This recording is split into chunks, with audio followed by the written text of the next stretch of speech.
Welcome inside Appalachia. I'm Mason Adams.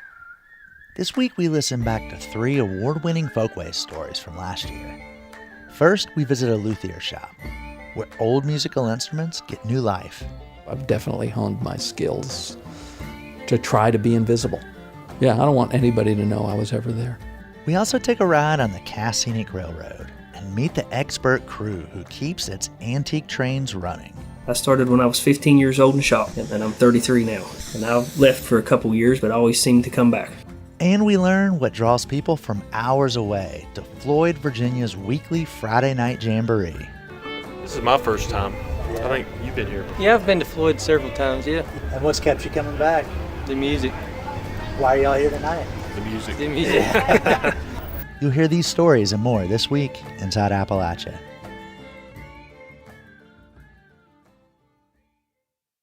Support for Inside Appalachia is provided by Solar Holler, currently helping more than 1,000 Appalachian families and businesses control their energy costs by producing their own solar power. More at solarholler.com.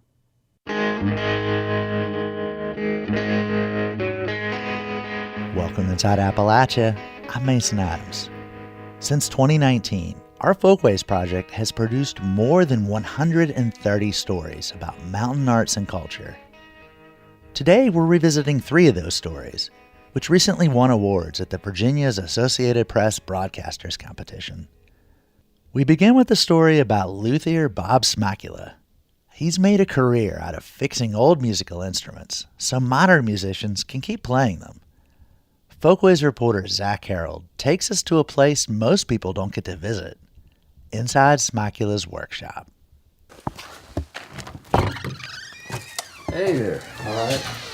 Welcome to the chaos. I love it. Walk through the front door of Bob Smacula's workshop, and honestly, it's a lot to take in. Every flat surface is covered in stuff. Chisels, screwdrivers, paintbrushes, a random fork, a bottle of lighter fluid. One whole wall is just wood clamps of various shapes and sizes. But eventually you're able to look past the jumble and you begin to notice all the musical instruments in various states of repair. Like this ukulele on Bob's workbench. It's a Martin made in the 1920s, a beautiful instrument and a real collector's piece. But it has problems. For some reason, Martin used mahogany for the tuning pegs, so they're fussy, or extra fussy. These tuners are held in place by friction, like the ones on a violin. Now that friction has caused one of the brittle mahogany pegs to break. I'm going to replace those with a comparable ebony tuning peg, and that's going to work better for him. He's going to be able to get things in tune a bit better. And that is Bob's style. He could have slapped a set of modern metal geared tuners on this ukulele, and it would have stayed in perfect tune. But it wouldn't have been right for a 100-year-old instrument like this. So he tries to make repairs that both fix an instrument's problems while also staying true to its history. I've definitely honed my skills to try to be invisible. Yeah, I don't want anybody to know I was ever there. Except to go, hey, this plays better than they usually do. Or this sounds better than they usually do. Bob has been honing those invisibility powers for a long time. He's originally from Cleveland, Ohio, where his parents were involved in the folk music scene of the 1960s and 70s. In those days, new acoustic instruments were not very good. They were overbuilt and heavy. So folk musicians tended to seek out older instruments. But those often needed repairs. So Bob's dad, Peter, an engineer by trade, started fixing them. Bob also took an interest in the mechanical side of musical instruments. He had learned how to play his mother's lap dulcimer and wanted one of his own, but he didn't have the money. So he sent away for a build-your-own dulcimer kit. My parents' friends saw the instrument and said, hey, you made that. Could you make me one? And the next thing I knew, I was 14 and in business, making dulcimers for people. Bob and his dad Peter eventually joined forces and opened Goose Acres Folk Music Center in Cleveland. They became well known for buying, selling, building, and repairing folk instruments. But instrument repair was a difficult trade to learn in those days. Oh, we were definitely inventing the wheel. The information age of instrument work just wasn't there. There were a few books out there, and so I'd grab everything I could in printed sources, but it's not like now where you can find dang near anything you need to know via the internet. Bob learned much of what he knows from the instruments that appeared on his operating table. You know, maybe a part needed to be replaced. We'd study that and put on something similar. Every builder has their own little quirks or their own little design style. He became so good, and his work developed such a reputation, that Bob decided to leave Cleveland and the business he started with his dad. He would follow his new bride, Mary. She worked for the U.S. Forest Service in Elkins and moved his operations to West Virginia. Then I decided I can do my work anywhere in the world. It didn't have to be in Cleveland. Anywhere a UPS truck can come, I can fix an instrument and send it back to the owner. Turns out he was right. And in addition to his repair work, Bob also taught instrument repair classes at the nearby Augusta Heritage Center.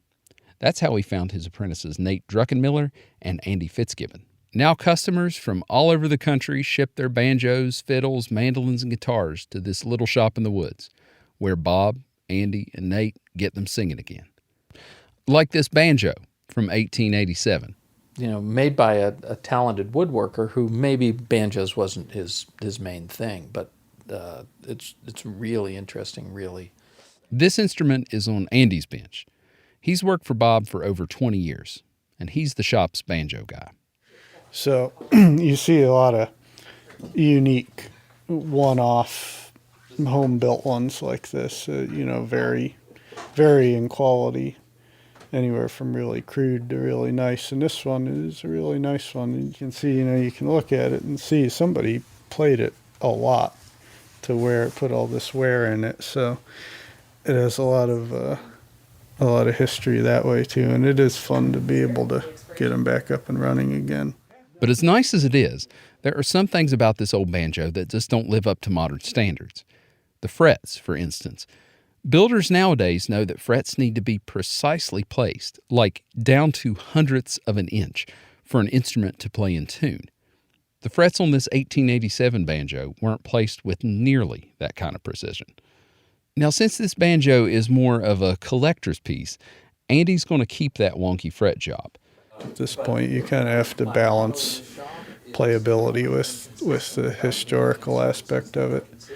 But the balance might tip in the other direction if, say, that instrument was going to be played on stage, or if the original construction method had somehow compromised the banjo's structural integrity. In those cases, Andy might have to apply just a bit more modern know-how, like he did with Bob's own 1903 Fairbanks banjo. Bob's uncle got it in a bar in Newton Center, Massachusetts. He goes in one day and he sees this banjo in the corner. He said, "Hey, Tom, what's with the banjo?" And Tom says, somebody used it to pay a bar tab. You want it? You can have it. So it had a lot of sentimental value, but it wasn't a great player. You know, all the time that I've had it, I always thought, there's something missing. There's something that needs to be, done to make this the best playing banjo for me. It turns out the fingerboard was made from ebonized hardwood. That's a technique where woodworkers imitate the look of ebony by creating a chemical reaction in the wood's natural acids. And the acid dyes that they used 120 years ago this causes slow degradation to the wood cell structure.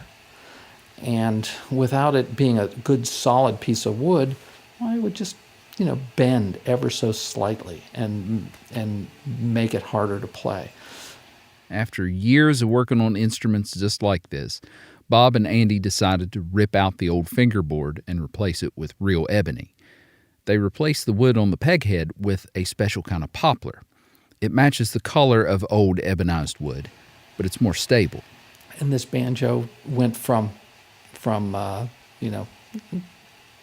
of my favorite, or my favorite family heirloom to my favorite banjo to play.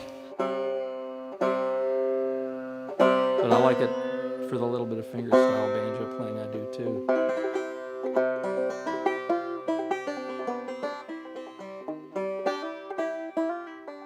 Bob had been playing this banjo for nearly 40 years before making that repair.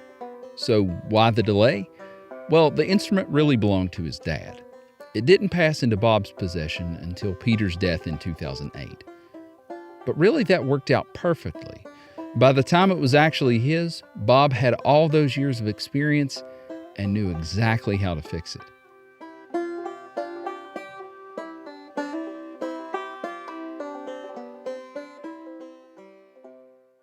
He doesn't make his customers wait quite that long for repairs, of course. Some take only hours. A severe case might take 6 months. You've just got to find a place on his very long wait list.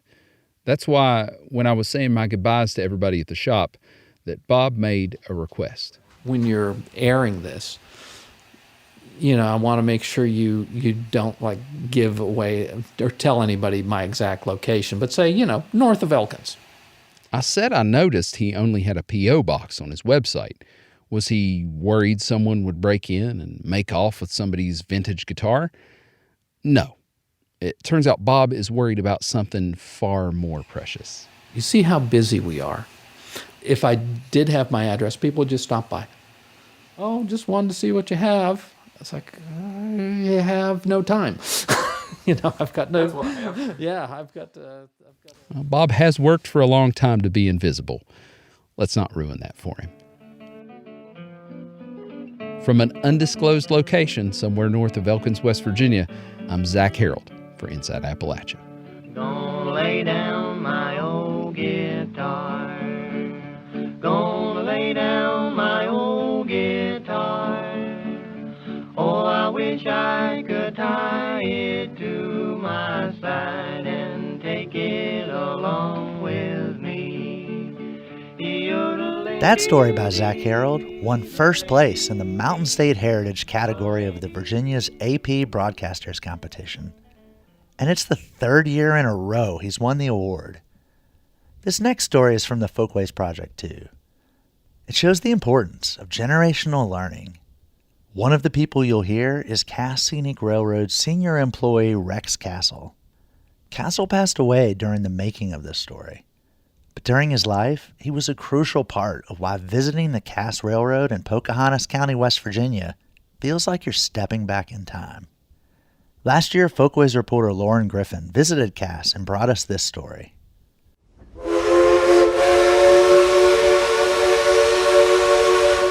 This is the sound of a 1920s Heisler No. 6 locomotive known here as the Durban Rocket. Eager tourists lean out from the open-air coaches as the train departs and begins its journey into the mountains of Pocahontas County, West Virginia. It's a hot summer day, but not hot enough to keep Kentaro Okuni and his family away. Because my son loves, especially for the steam train. Yeah, so this is the second trip to visit here. Okuni traveled from his home in the suburbs of DC with his wife Hiroi and his young son Takenojo to see the impressive Shea steam trains run. Many visitors I spoke to on the train were not from West Virginia. And in the years before the pandemic, it was fairly common for folks to travel to the small town of Cass from all over the world. Riding the train at Cass is a niche experience, one that wouldn't be possible without a committed group of experts who fix and operate the trains. One of those people is Rex Castle. He's the shop foreman down at the Cass repair shop. Working on these old Shays is something that's unique and different from any job you ever had. Castle has been working on these locomotives for about 30 years. Like a lot of other engineers, hostlers, and machinists, Castle is the third generation in his family to work on these locomotives. Well, my granddad worked for the C&O. He walked me on the railroad all the time. He would show me things. Of course, I was a boy and, not understanding, but I did pay attention. But then my dad worked here. He got me in. He'd bring me up here as a little kid. He hustled. I would lay in the floor of the locomotive, and he would cover me up with an old greasy rag that was in there. And I'll never forget, I'd wake up and he'd be shoveling coal over top of me into the fire box, and then I'd go right back to sleep. But yeah, I mean, I've been around them all my biggest part of my life. The other guys in the crew refer to Castle as a wealth of knowledge due to his experience in the field. He's also approaching retirement. Yeah, as of the crew we have right now, I'm probably the oldest that's left here. The old timer, as they would call. Like I say, we've got some younger guys that's coming up. I mean, I'm not going to be here forever. Hopefully 2 more years, but yeah, I want to show them what I know, what I called the old timers before me handed down to me. So that's one of the unique and challenging aspects of the job. The locomotives running out of Cass were built in the early 1900s, all the way to the 1950s and 60s. The knowledge on how to repair and run these locomotives is specific to the local terrain and mostly handed down through hands-on learning. When you run up here on our railroad, we probably average 6 to 8% grades all the way 11 miles to Ball Knob and back. It's the only way you can learn how to do it is get in them with the engineer to show you and to learn it hands-on. There's no book out there that will tell you how to do this. One of the members of the younger generation is Dervin Lambert. Like Castle, Lambert grew up around these trains. His grandfather also worked at the Cass repair shop as a machinist. I started when I was 15 years old in the shop, and I'm 33 now. And I've left for a couple years, but always seem to come back. I want to live here. This is where I choose to live, so this is the job that I enjoy doing for the area. So I'm hands-on, and I don't mind getting dirty and, hot. It's aggravating sometimes, but at the end of the day, it's a good job. So the job is not just running tourist trains. It's also running freight. The freight trains haul a variety of goods with modern locomotives. But it's the antique steam trains that require more effort. And the job is not for everyone, even people who thought they wanted to work on trains. Rex Castle has seen his fair share of people come and go. They didn't like the dirt, the soot, the smoke, the oil. Your clothes is going to stay stained.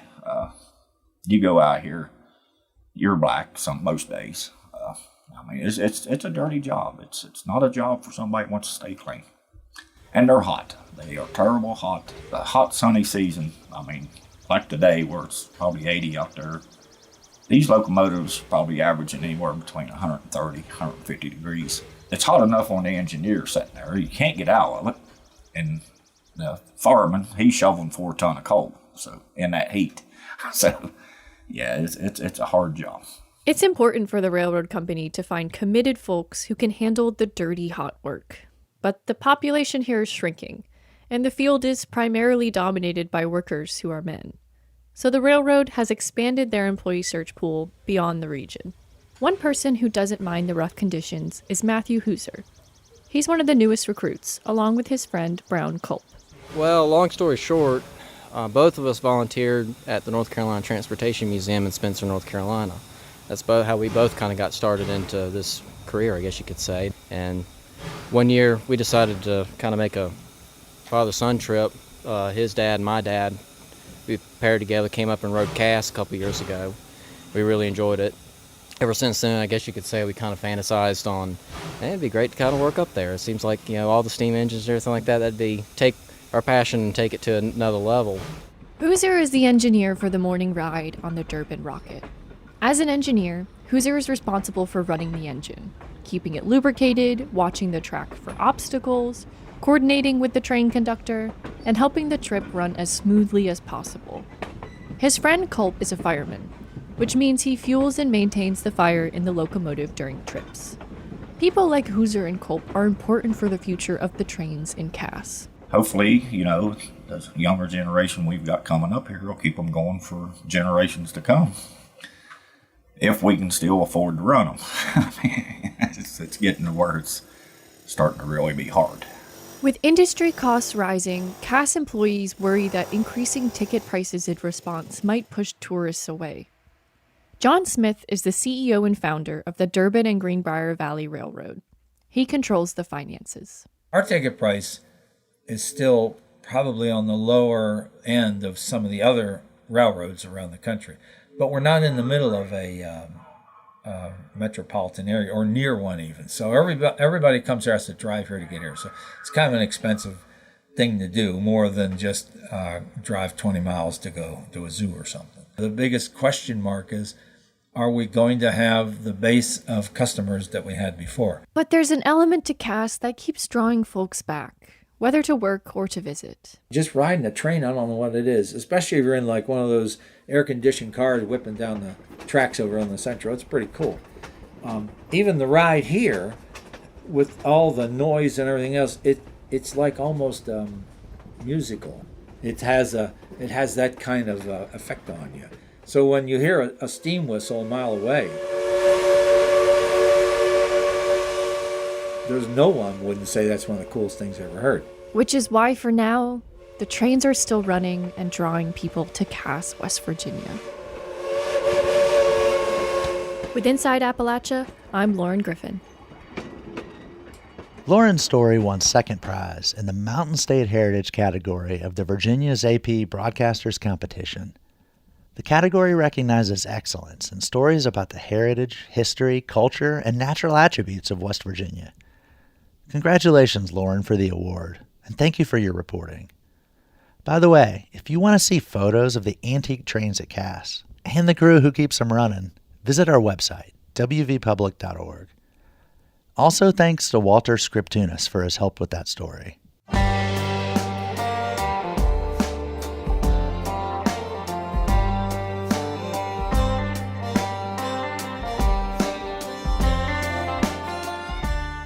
Coming up, we learn what brings people every week to a tiny one-stoplight town on the Blue Ridge Plateau.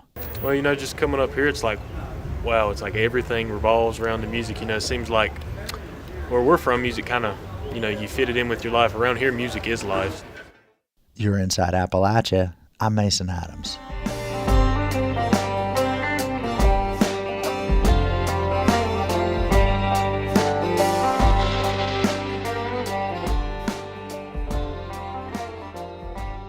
Support for Inside Appalachia is provided by Concord University, offering 31 bachelor-level degrees and 6 master-level degrees for students of any age. More information at concord.edu.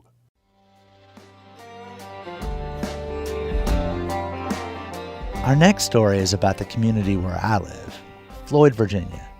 It's a sprawling county of about 15,000 people on the Blue Ridge Plateau, catty-corner to Roanoke and Blacksburg. There's one stoplight in the county, and it's in the town of Floyd, a tiny little place home to about 500 year-round residents. Except on Friday nights. The town's population doubles, triples, or more from people traveling up the steep slopes of the Blue Ridge to come to Floyd's Friday Night Jamboree. Every week, you find people from all walks of life, different places, different politics, different ages, coming together at the Floyd Country Store to sing, dance, play music, listen to it, and just take everything in. In the summer, music spills from the main stage and dance floor in the Floyd Country Store out onto the sidewalk. And that's where I first saw Chad Ritchie and Robbie Harmon. I'm going to Western Country now, oh Susanna. I'm going to Western Country now, oh Susanna, go. Chad's on the fiddle, and Robbie's playing banjo. They traveled up 2 hours from Wilkesboro, North Carolina.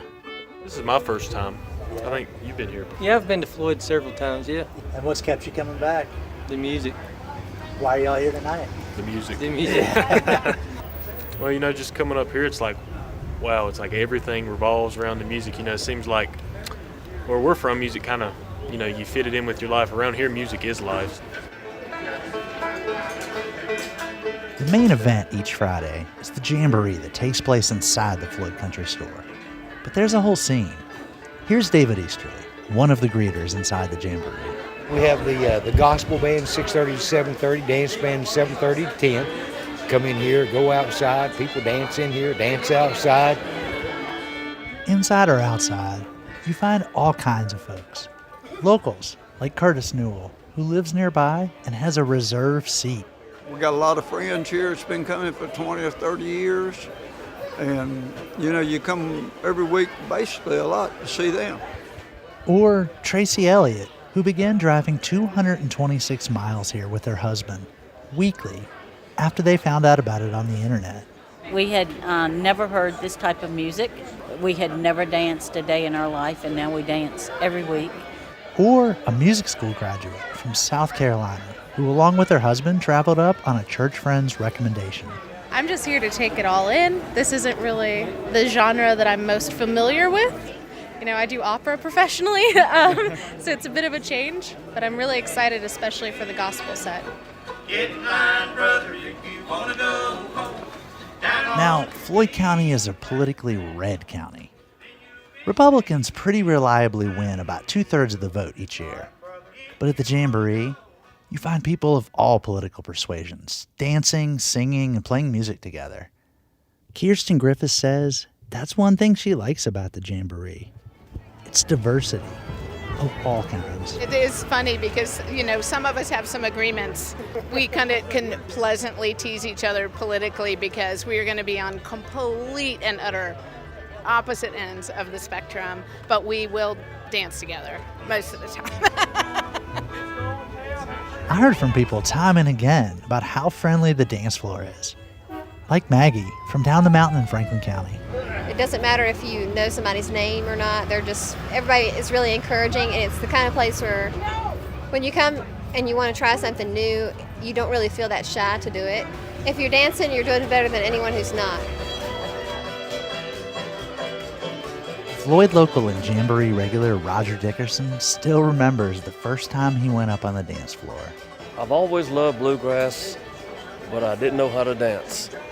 And I come up here one Friday night, and a girl from Bassett come up here and jerked me out of the seat, and she said, "You're going to learn how to dance." And I said, "You let go of my hand, I'm running back to my seat." It scared me to death because I'm all feet.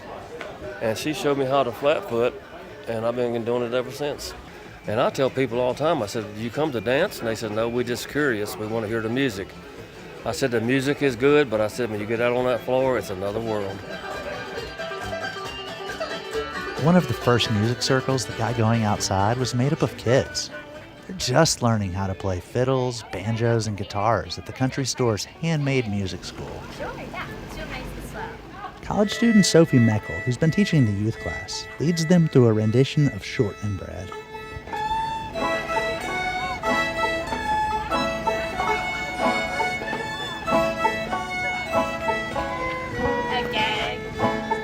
Moms and dads sit around the perimeter, visiting, listening to the music, smiling and clapping. Morgan Grimm is one of those moms. She praises Floyd's music community for being so welcoming. Even these kids you're watching now, some of them are strumming for the first time, but there's an invitation of come and be a part of this music community. The kids have been part of the Friday Night Jamboree since it first started. And some of them who started coming way back then have grown into adults who still come now, like Chris Perlman, who lives just down the mountain in Ferrum, Virginia. You know, when I was just a boy, I'd come here, and they played music over at the fire department, too. Okay, yep. And I'd go from there to here, from there to here. I'd run backwards and forwards, you know, I was just a chap, you know, and I'd run from there to here. Floyd's Friday Night Jamboree officially started in the mid-'80s, when Freeman Cochran started keeping his general store open Friday evenings for people who wanted to play and hear string band music.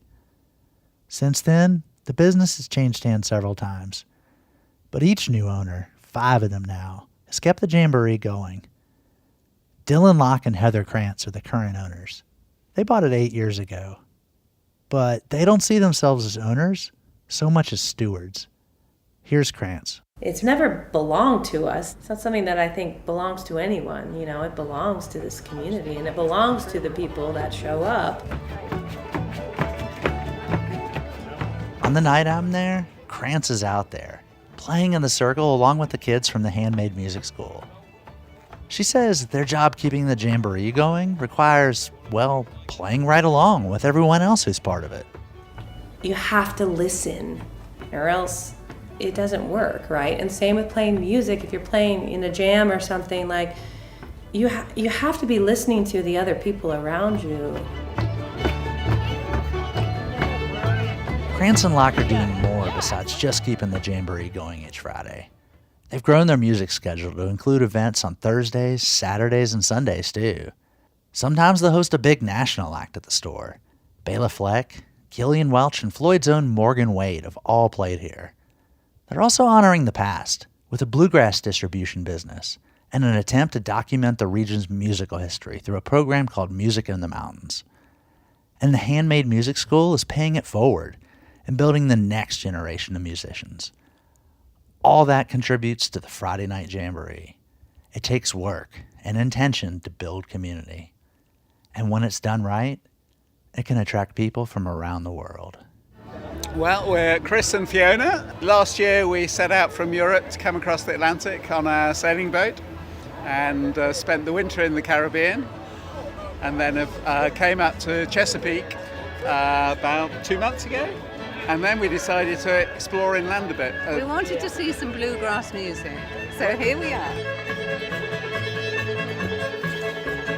If you came from an awfully long, we know we got North Carolina, we got Arkansas, so we already know some folks traveled a good long way to be here with us. At intermission during the Jamboree, Dylan Locke always comes out and does a raffle and awards a Floyd Country Store baseball cap to whoever came from farthest away. So if you think you traveled farther away, then yell it out, please. England. England? All right, well, there we go. That's farther away than Arkansas, Amanda. So England's from farthest away, so we'll get you all up here in just a minute. Anybody from pretty far away and want to yell it out and love where you're from and want to tell us that? West Palm Beach. West Palm Beach, Maryland. Kenya. Kenya. That's pretty far away.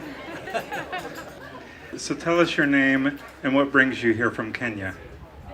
My name is Nyambura, and I got married to Eric, so that's why I'm here. We drove from Virginia, so technically I shouldn't be getting the hat because we drove from Woodbridge, but I am from Kenya, so I still think you should go to the people from England. Give it to them. Well, hey, that was very generous of you, and it was really nice to meet you. Yeah, and congratulations.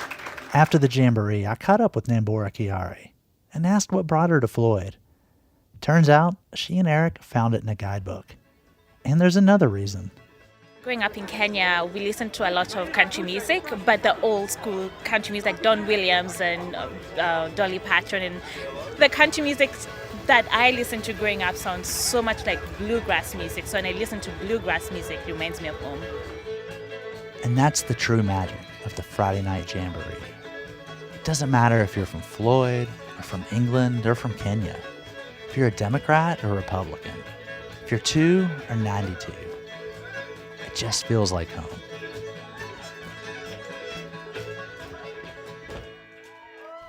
That story won Best Light Feature at the Virginia's AP Broadcasters Competition. And I was lucky enough to capture a memorable night at the Floyd Country Store. But my editor, Kelly Libby, deserves credit too. Thank you for your edits, Kelly. And while we're talking about awards, remember the kids with the Handmade Music School playing shortening bread? Several won first and second place at the Tommy Gerald Youth Old Time Competition in Mount Airy, North Carolina. Congratulations to our local young musicians.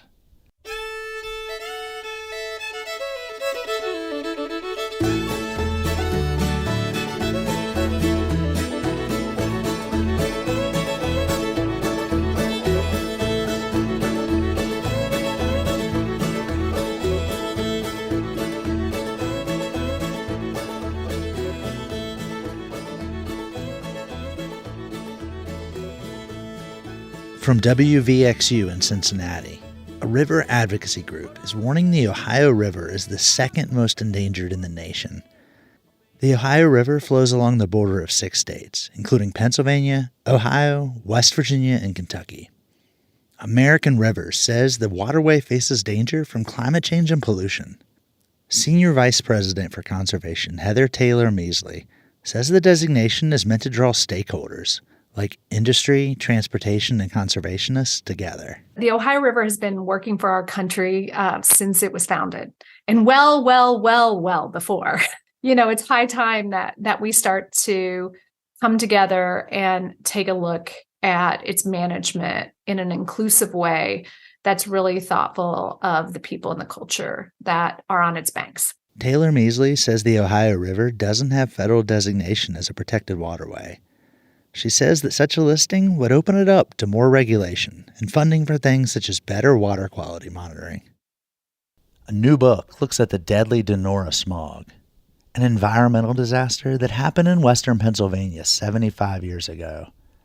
Its effects still linger today. Carol Holsopple with the Allegheny Front has this.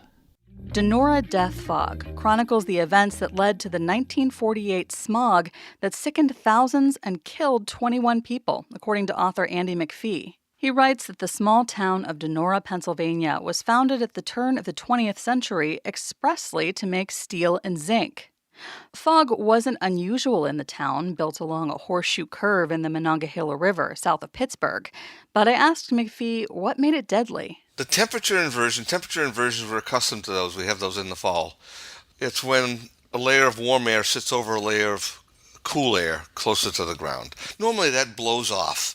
The sun heats the air and the cool air rises up and the fog blows off. Well, that didn't happen here for a couple of reasons.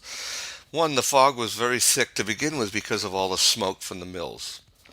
But secondly, there was no wind. There was hardly a breath of fresh air anywhere in the entire region, from Virginia all the way up to New York, because the mills kept pumping out effluents, and those effluents contain a wide variety of what we know now are deadly chemicals. That lid kept all of those chemicals in the air.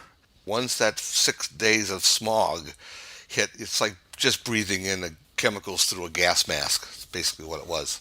The fog formed on a Tuesday. It settled down in Donora on Wednesday, and people went about their business. When did people start to realize that this wasn't a typical fog event that they were kind of used to? The physicians began to become aware. The firefighters began to become aware. But the regular people, it was a fog, and they've been living through fogs for years. What's the big deal? So they just went about their daily lives. They had a Halloween parade. They had the Smog Bowl, which was a big game between Monongahela and Donora. Big football game. And hundreds of people went to the game at the top of the hill in Donora.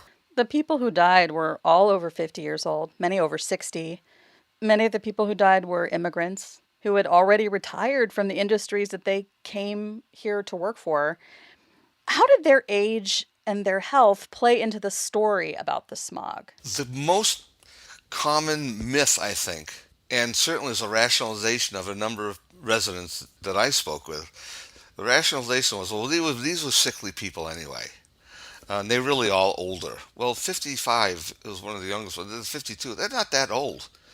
They had had a hard life because of where they worked in the mills, but these were not aged people. Once you get up in the 60s and 70s at that time, now we got a different ballgame. Now you have heart issues hitting people. But they've been breathing this smoke for so long, so that was part of it, absolutely. But there were other people who had not been sick. It's an individual thing how people respond to pollutants and these toxins. And we know way more about that now than we used to. There was also a denial of the root cause. They didn't blame the mills. Some of them absolutely did, and held a grudge until the last days of their life. And their sons and daughters hold grudges as well. But many of them never faulted the mills because that was their livelihood. That was how they survived. Andy McPhee is the author of the new book, Donora Death Fog, Clean Air and the Tragedy of a Pennsylvania Mill Town, from the University of Pittsburgh Press. There's more at AlleghenyFront.org. I'm Carol Holsopple. The Allegheny Front is based in Pittsburgh and reports on regional environmental news.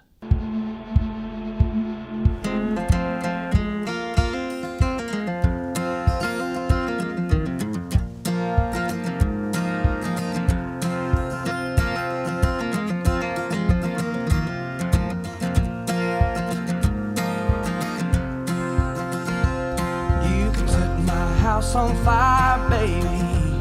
You can turn it into cinder and smoke.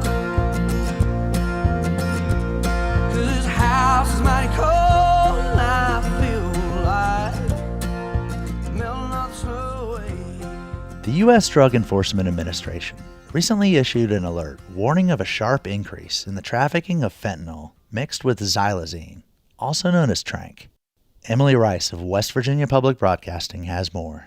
Appalachia's ever-present and ever-evolving opioid epidemic has a new cutting agent on the block. Xylazine, a sedative medication meant for veterinary use, is being mixed into illicit supplies of opioids and fentanyl. Xylazine is a non-opioid agent linked to a growing number of overdose deaths across the country. As a non-opioid, the drug poses a threat to humans in part because it does not respond to typical revival methods like Narcan. Lee Brooks is the medical director of the Medically Assisted Treatment Program at Bluestone Primary Care in Princeton, West Virginia. She said she has seen positive xylazine tests in her patients since August of 2022, noting that she never sees xylazine without fentanyl also present. And when I talked to the patient about it, she had no idea what she ingested was xylazine.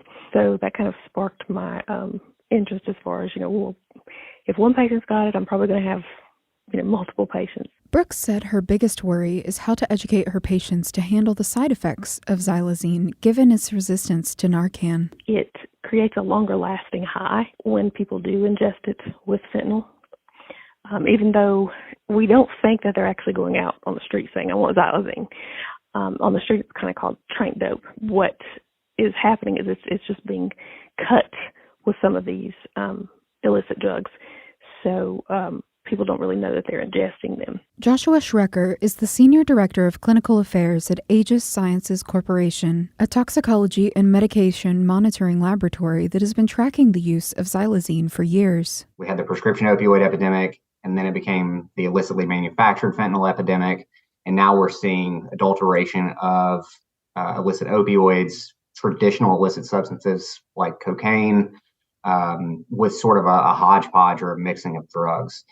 Kind of at its foundation, the reason that these substances are oftentimes added to other drugs is they have somewhat similar effects on the end user. Some who obtain the mixture think they've purchased an opioid and are surprised to wake hours later craving the opioid high more than ever. The drug has also been shown to cause large open wounds when used by humans, sometimes leading to amputation. We do know that some of the side effects that happens is like dry mouth, they get drowsy, at first an increase in blood pressure, an increase in heart rate, but then heart rate lowers, blood sugar goes up, patients develop hypothermia, and then they go into respiratory distress.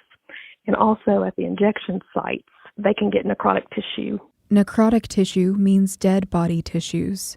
Xylazine kills the tissue where the drug was injected. Where it's not, a human drug, was never designed for human use. It's not on the controlled substance list because it's a veterinary medicine. And that's another reason why it's kind of like appealing for the illicit market to use xylazine in a mixture is because the fact that it's not controlled, it's lower cost, but also lower risk of law enforcement scrutiny. Federal lawmakers recently introduced the Combating Illicit Xylazine Act to classify the drug as a controlled substance, among other measures. Prescription drugs very much stay the same over time. There may be one or two new drugs that are approved that we'll begin testing for, but within the kind of subset of these novel and synthetic illicitly manufactured compounds, they shift and move all the time. When a drug is either internationally or nationally scheduled, the pattern that we typically see is that scheduling occurs, that positivity will drop off and it becomes replaced with a new substance that's, very similar or acts in a similar manner. While most experts agree scheduling the drug as a controlled substance is the next step, researchers, scientists, and physicians alike brace for the next new filler agent to emerge on the illicit market. No matter what they take off the street, what drug task force take off the street, how they schedule different medications, that illicit market is so financially driven from like the cartels and other illegal activity, that they bounce back with something that's bigger, stronger, faster. For Appalachia Health News, I'm Emily Rice in Charleston. Appalachia Health News is a project of West Virginia Public Broadcasting with support from Charleston Area Medical Center and Marshall Health. West Virginia recently became the 17th state in the nation to pass the Student Journalist Press Freedom Protection Act, which helps protect student journalists from censorship. Kentucky lawmakers introduced a similar bill, but it died during the legislative session. Michaela Wheeler is the student news director at Marshall University campus radio station WMUL, and Chuck Bailey is the faculty advisor there. WVPB news director Eric Douglas spoke with Bailey and Wheeler about how the new law will affect their work. Was this something that weighed on you? I mean, was this something that in the back of your mind you were concerned about up until this? Did it actually affect your day-to-day decisions about broadcasting? The answer on the broad scope is no. Administrations change, and administrations' understanding of journalism change widely based on their interactions and their perceived pressures they get from boards of governors, the community, if something is done that they do not like. But routinely, no. That I think the administrations at most higher ed institutions realize they deal with journalists all the time. They can't control the message. Tell me about some of the issues that you think you've covered that might have come to the attention of the administration. Well, I mean, one of my reporters covered when we had protests going on campus over the potential abortion ban at the time. We had some pretty heated protests happening on campus, and that could have very easily been a point in time where the administration had stepped in to be like, we don't really want to make our press look bad. Let's kind of watch what we're putting out there. But it wasn't. My reporters were able to go out and they were able to cover these protests and interview whoever they wanted with no pushback. And that happens pretty much anytime. I wouldn't say that we have a whole lot of issues on campus where it's something that potentially the administration feels like they would need to step in because they're worried about bad press. But even in times that we have had things that may be a little bit iffy, like even covering like the campus politics, people that are running, our debates for student government, those can get pretty intense. Those are very easily points in times where the administration could step in and they could say something about it. But they don't. They kind of respect the work that we're doing and they trust that we're going to be unbiased in what we're releasing, and just reporting on what's happening. I know, but that's actually really cool to hear, really, really gratifying to hear that the administration is, and administrations for the last 30 years plus have mostly taken a hands-off attitude, which is what you want to hear with student journalists. I mean, that's the point of the professional advisors in the first place. I was just thinking there was one instance where we did truly cooperate with the administration. One of those clickbait stories, the most unsafe campus, that type things. And one got out with Marshall being just really wretched. There was no sources or anything to it. It was just a claim. I asked Mac to contact the university administration to get some feedback, and I'll let her tell you about that because we didn't want to run something that absolutely had zero credibility. A lot of the time I do get redirected to their communications department, depending on where I contact on campus. I don't always get the go ahead to talk to the higher ups. Sometimes I do just because I'm a little bit pushy, but most of the time we talk to the communications department and they had actually already done their research on this, trying to, backtrack and cover just in case of the press. We do have to do our research in those circumstances, but obviously as a news director, I'm not going to run something that I'm not 100% positive of and I don't have the research of. And that's the one thing we're lucky about here is not only do they trust that we're going to be doing that, but sometimes they do kind of leak into the territory of either they trust us enough that they think that they can be comfortable enough to tell us a little more than they usually would. or that it becomes kind of businessy and you have to worry about that interdepartment relationship if they're going to work with you in the future. So that it was good to have that line of communication, that they were at least willing to respond in some circumstance. I guess I'm grateful that this law passed in West Virginia, and West Virginia is actually one of the first 17 in the country to pass this law, but it doesn't sound like it at least is overwhelmingly needed. It's good to have as a backup, but it's not been a pressing issue. It's good that it takes it off the plate, because, Eric, a lot of administrators think the advisor should have prior restraint. You should go in and say, don't do this. You know, if Michaela has a question and wants to ask me, I will give her my advice, but I'm not going to tell her to or not to do that. And the administration thinks you should. I think this will have more impact on high school journalism teachers, and I believe they need it. I think there will be instances in higher ed where somebody will need this protection, and it will probably be a new advisor more so than a veteran advisor. That was Chuck Bailey and Michaela Wheeler speaking with Eric Douglas about the Student Journalist Press Freedom Protection Act.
Till next time, thanks for joining us as we journey throughout Appalachia.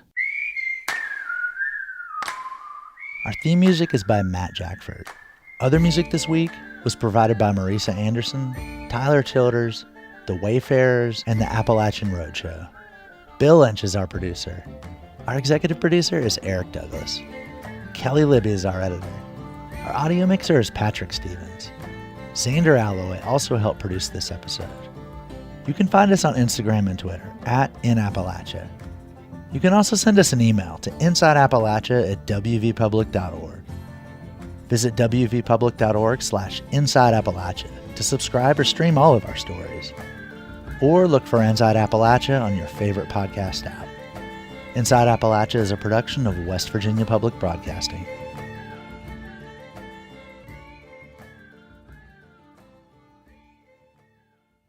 Support for Inside Appalachia is provided by Concord University, focusing on students' futures. Classes available at concord.edu/apply.